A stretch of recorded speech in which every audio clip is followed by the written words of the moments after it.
back to my video. म चाहिँ अन्जली लामा।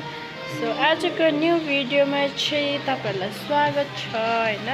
अनि आज चाहिँ यहाँ हेर्नुस् न गाइस, अघि भर्खर खाना खानु थियो कि दालै झरेर यहाँ पहेँलै भइरहेछ, टी-शर्टै बर्बाद भयो हैन। अब धुन्छु। अनि चाहिँ आज चाहिँ धनतेरस हो हैन। धनतेरस त भन्छ हैन सबैतिर नै है, धनतेरस आज चाहिँ हैन। अनि घरको पनि याद आइरहेछ। अब यस्तै हो, परिस्थितिले अब बाहिर पार्यो हैन, बाहिर काम गर्नु बाध्यता पार्यो। तर पनि अब सबैलाई ह्यापी तिहार, ह्यापी दिवाली हैन। आजदेखि दिवाली थाल्यो है। सबैलाई ह्यापी दिवाली हैन। नाना ह्यापी दिवाली भन्नु त। Happy Diwali everyone. घरको याद आउँदैछ कि आएको छैन? भन्नु सक्दिनँ। बाउजू ह्यापी दिवाली भन्दैन? ह्यापी दिवाली।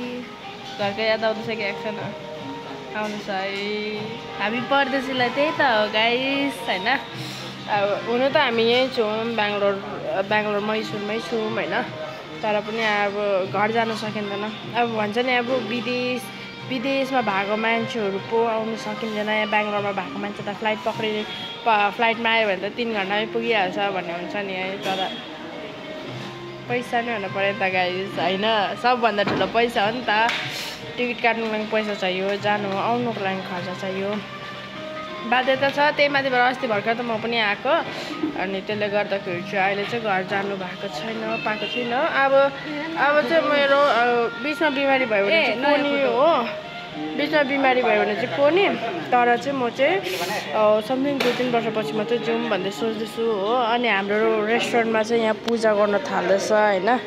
यहाँ नयाँ फोटोहरू लाउँदैछ, धनतेरसको लागि रेडी गर्दैछ हो। दियोहरू चाहिँ बाल्नको लागि रेडी गर्दैछ। अनि हामीलाई चाहिँ घरको याद आउँदैछ गाइस। मन दुख्यो। सबैलाई मन दुखिरहेछ नि अब हैन।